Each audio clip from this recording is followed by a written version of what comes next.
luminol with? Yeah, it was. We obtained a positive result in the area of the armrest below the door handle. Did you take any steps after you received that result? Yes, we tested the area with the Castlemeyer presumptive test. That came back negative. Well, in that case, Your Honor, I move to strike the testimony as irrelevant if it can't.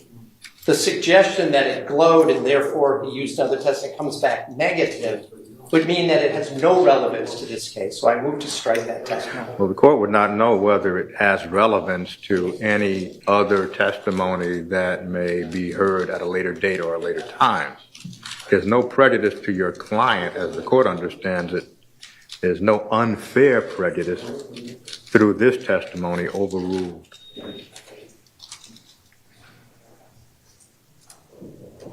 Picture 8, sir. Did you take any action with respect to what is depicted in that photograph? Yes, at the beginning of processing, I swabbed the steering wheel for latent DNA bearing material. And picture 9, sir. It's the center of, or that's a photograph of the dashboard of the Ford Raptor. Picture 10, sir. That is the area I spoke about before. There was an area of interest after processing the inside of the door with luminol. That area tested negative when tested with the Castlemeyer reagents. However, we took a sample of the area for evidentiary purposes to find out what exactly that substance was.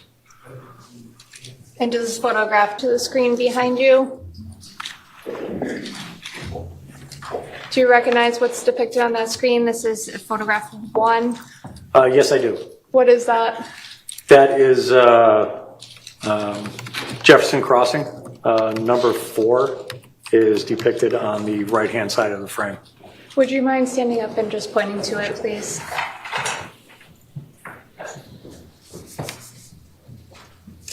And this is for Jefferson Crossing here. You can have a seat, sir. Thank you. What is depicted in 2? This is the front of the residence at Fort Jefferson Crossing. Do we also see the van? Yes, parked right out front. Okay. And these other cars? Those are belong to members of the crime van. Picture 4? That's the front door of the residence. Picture 6? That is one side of the residence.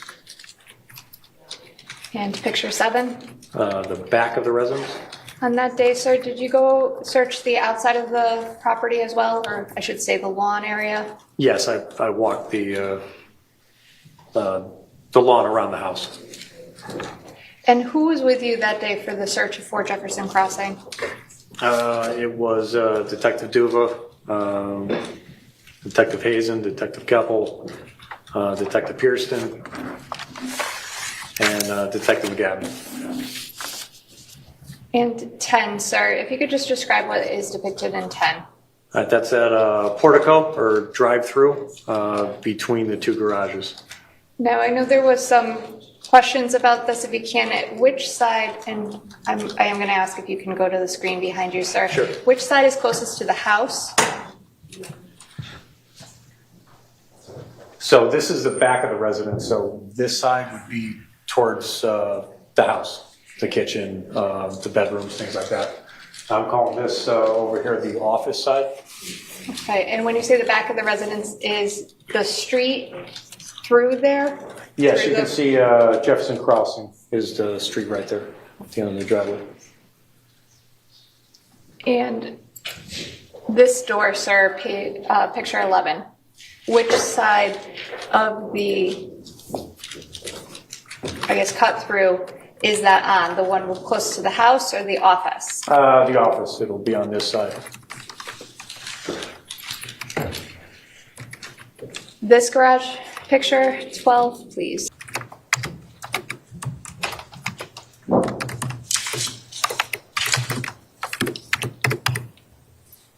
Good afternoon again, sir. Good I'm going to start with that last exhibit that you were showing, exhibit 76.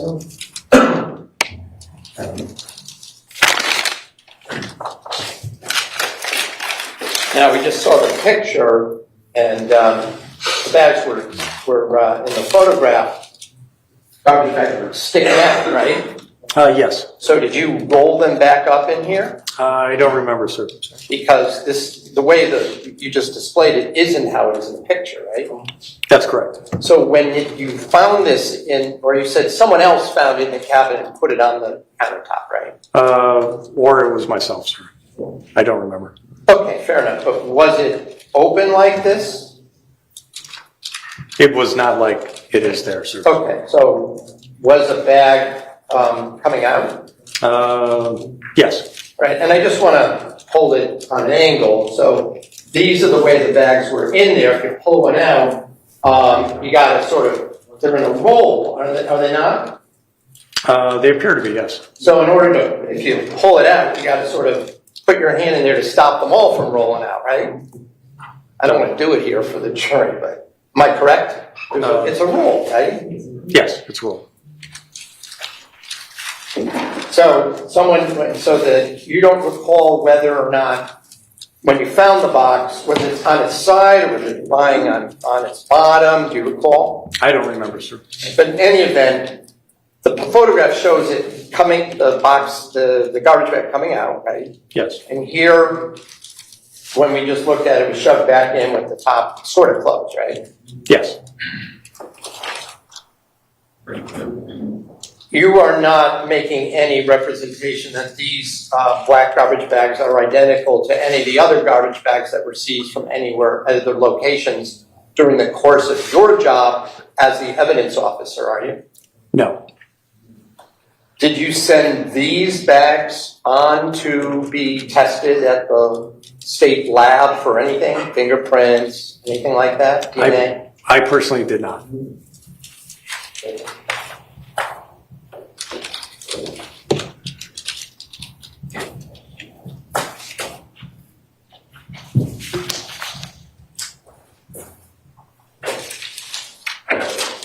And if I could just have exhibit 75, please. Now, exhibit 75 is this this handwritten document on, there's a purple end on this document, sort of on the edge. It's kind of a pink purple color, right? Yes. And it's a lined paper with pink on it, right? Yes. And there's holes punched in it too, correct? Correct. So do you know where this came out of? Did you find where this document came out of? No. And you didn't know who wrote this document, do you? No.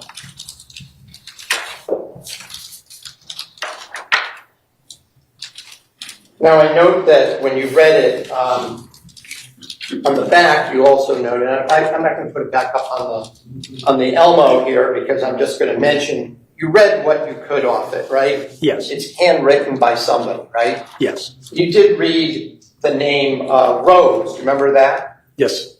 Now, did you know of an attorney, Michael Rose, who was connected to Mr. Doulos? I don't know who or what Rose refers to. Okay. Did you know there was an attorney, Meehan, associated with Mr. Doulos? No. How about attorney Jacob Pytranker? Was that somebody that you knew was connected at the time of this collection by at some association with Mr. Doulos? No. Or did you check the phone? There's a phone number on here, right? Yes. Did you check whose phone number that was? I did not.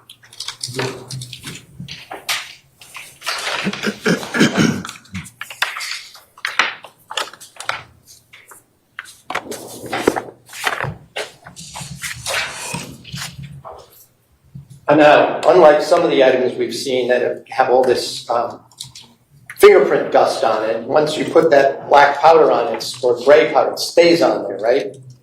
Pretty much. So I'm noticing this document seems to not have that on there, so I take it you didn't test it for fingerprints at all? I did not process it for fingerprints, no. Okay. Let me just then ask you some questions about some of your testimony this morning. So one of the things you testified about was the Ford Raptor. That's correct, right? Yes. And the pictures that we saw of the Ford Raptor were either in a garage of the state police headquarters or in a lot of the state police headquarters up in Litchfield, right? Yes. That Raptor was taken there by some kind of towing platform truck, correct? Correct. And that was taken, I believe, on, was it May 31st, 2019? I'm not sure, sir. The first time you saw it, though, was, you said, on June 2nd?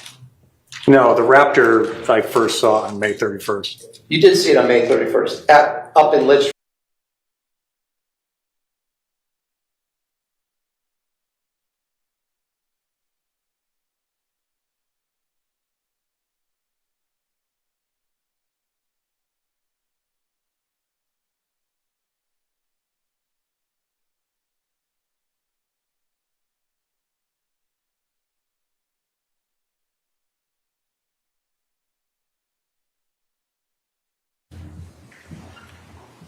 Court just discussed with counsel.